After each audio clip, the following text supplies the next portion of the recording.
Friends नमस्कार, कैसे हैं आप? आशा करता हूँ स्वस्थ होंगे, ठीक होंगे। तो फ्रेंड्स, इस वीडियो में हम ये समझने का प्रयास करेंगे कि हमें धर्म परिवर्तन करने से कितना नुकसान होता है, और अगर धर्म परिवर्तन ना कराएं तो उससे हमें कितना लाभ होता है। इसमें हम थोड़ा ये समझने का प्रयास करेंगे।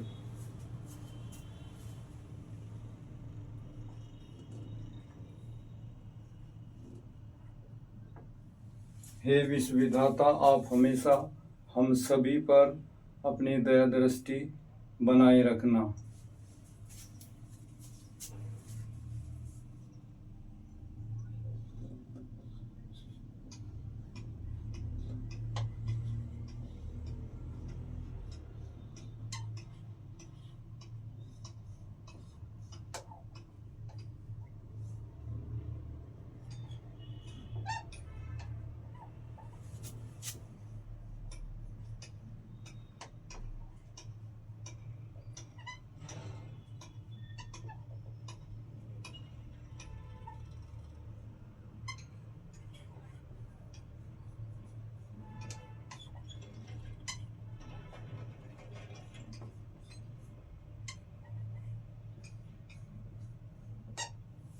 डेरुमेंटर, डेरुमेंटर यानी धर्म परिवर्तन करवाने वाला।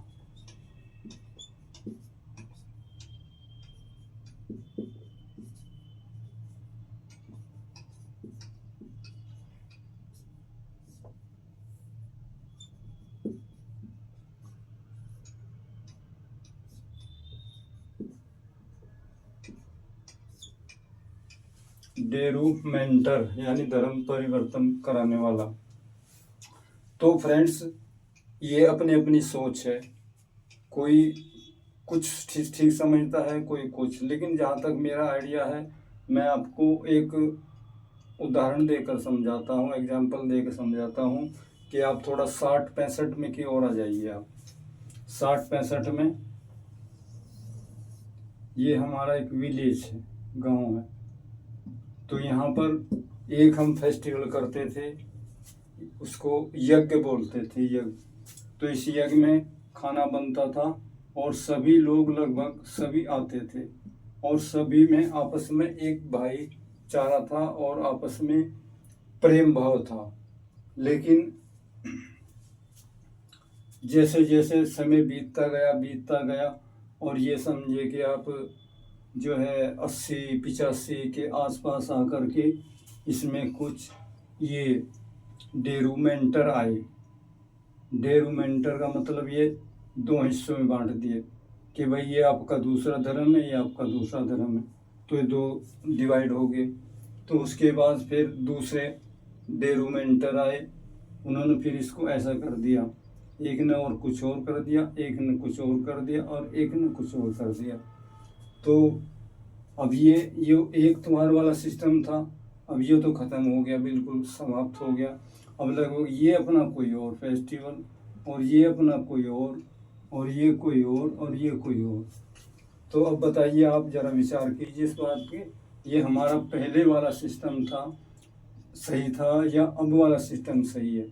तो इसलिए मेरा विचार तो ये है कि पहले वाला सिस्टम था तो यही सही था, क्योंकि इसमें हमारा सब एक जगह बैठकर खाना खाते थे और सब में एक दूसरे में प्रेम भाव था और एक दूसरे के सुख दुख में काम आते थे। लेकिन अब क्या होता था, अगर कोई इधर कोई इंसिडेंट होता है, ये सोचता रहे हमारा नहीं किसी और का है, और अगर फिर कभी इधर होता है तो ये सोचेंगे अरे हमारा नहीं किसी और का है। तो ये इससे हमारा बहुत नुकसान है, और इसमें जो है एक तरह से बंटवारा हो चुका है और इसमें विभाजन हो रहा है धीरे धीरे। तो ये मेरे ख्याल से तो ये गलत है, ऐसा नहीं होना चाहिए। हम सबको एक जगह मानना चाहिए। अच्छा, हम एक जगह क्यों नहीं मानते कि अलग अलग, किसी को कोई किसी को मानता है, कोई किसी को मानता है। तो मेरी समझ तो ये कहती है, मेरा मानना यह है कि देखो, जब से दुनिया चली है और आज तक कितने आपके भूकंप आते हैं, कितने एक्सीडेंट आते हैं, कितने विमान क्रैश होते हैं, आज तक कोई इन पर कंट्रोल नहीं हो पाया।